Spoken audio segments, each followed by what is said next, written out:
Hello everybody and welcome back to another one of those videos where I talk about updates on Dwarf Fortress coming from Toady1 and GitFox. Are all of your dwarves vomiting constantly? Well, I can explain. So most of you are probably aware that Adventure Mode is currently available on the beta branch right now.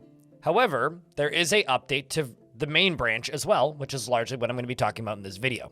While the updates to the beta branch have been adding crash fixes and small tweaks, so I'll be covering those updates in more detail when the updates are more substantial mechanically instead of just performance and fixes. But the main form of conversation for this video, like I said, is version 50.13. So this is a small patch for the main branch, which does add a few things, and one of them is extremely mechanically substantial. The first is new portraits. These have been teased for a while and were just recently sitting in the beta branch. They were initially included as an Adventure Mode side-loaded feature that you just get as a bonus alongside of Adventure Mode, but because they're ready to go, they just shipped them. Meaning, if you are playing as dwarves in a fortress and you happen to have an animal person walk by, you'll see the animal person portrait in all of its glory, as well as your dwarves' faces in lovely detail. And you can see just how large most of their noses are. And I'm also currently under the assumption that if you generate a new world, you will also get more Necromancer experiment variety. These creatures also have portraits, and this one is actually just my sleep paralysis demon. I have no idea how they got that out of my brain, but well done to Jacob on the details.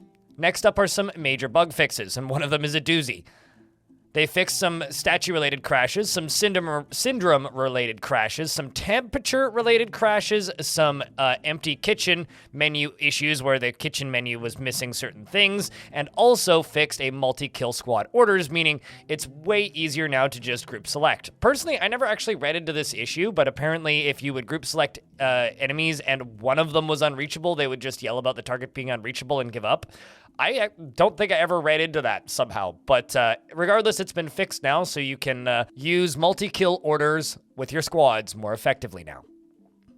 Now, this one is kind of crazy, so let's see if I can read it in one take. Fixed World Gen crash from the appointing of chefs by demon rulers that had been influenced by outside reading materials on decorum and leisure time. Essentially, if they've read books on having rights to decorum and taking breaks, when they were appointed by a demon ruler, it would cause world generation to crash, which is absurd, but I kind of love it. So I guess that's your meme for the week, guys. Go nuts with it. Let them cook, I suppose. And then here we have the other bugs and fixes and tweaks, and I'm kind of surprised that the middle one isn't at the top, so I'll read it last and explain it. Centered some creatures that were printing off-center, which is mostly an Adventure Mode tweak, but very much helps in Fortress Mode as well. Large gems and gem crafts should be produced properly by gem cutting jobs again, meaning you can now make necklaces and rings and bracelets out of large gems now. Fixed a problem with numbers in wild creature clusters, meaning you'll get proper populations in wild creatures, and select underscore growth and select underscore material available in plant modding, meaning some more modding variety. I think that means you can change what plants are made of and also the speed at which they grow. I'm sure some modder in the comments section can correct me. But let's dive into the big one. Fixed cave adaptation. What does this mean? Cave adaptation is a mechanic that has been in Dwarf Fortress as long as I can remember. It's a sickness similar to human motion sickness, where if dwarves spend too much time underground, they begin to vomit immediately upon seeing the sun. Other effects include dizziness and lack of balance. It also has a huge negative impact on mood, meaning normal citizens don't really want to go outside if they've been living underground for years. And often, your entrances to your forts will be full of lava. So, I've seen some people complaining about this already, saying it broke the game.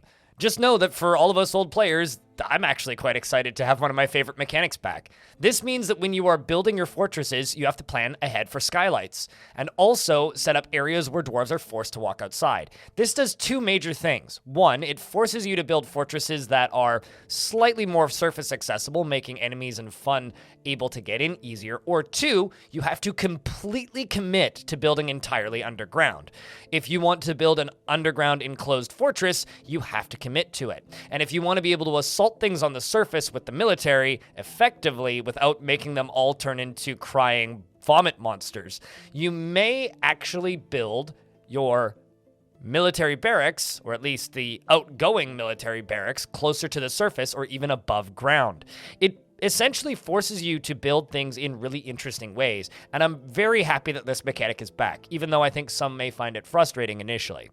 I'll try and get some tutorials out on how to combat cave adaptation in the coming days, but keep in mind that this is a mechanic that has a habit of changing in its intensity in the different versions based on other changes made to the game, so I have to figure out exactly how impactful cave adaptation is before I put out a 5 ways to deal with cave adaptation, or something to that degree. The last thing I would like to mention is kind of a self-promo for me. A lot of people were asking for this, so it is now up and running. Episodes 1 and 2 are now live for my new Let's Play. This is a tutorial Let's Play for playing a Goblin, essentially meaning it's a Let's Play where I try and do beginner-style things that someone would try and do in early game when you're learning adventure mode without going too deep into the endgame mechanics or spoilers. Just trying to skim the surface and explain how someone would go about a playthrough of adventure mode. I've cleared 2 episodes, about 4 hours of recording time, and about 4 hours of editing time. So if you'd like to support this channel and that kind of content, check out my Patreon, because that's really what keeps them funded. And if you'd like to watch them or share them, please do so if you haven't already. Go leave a like on them if you haven't yet.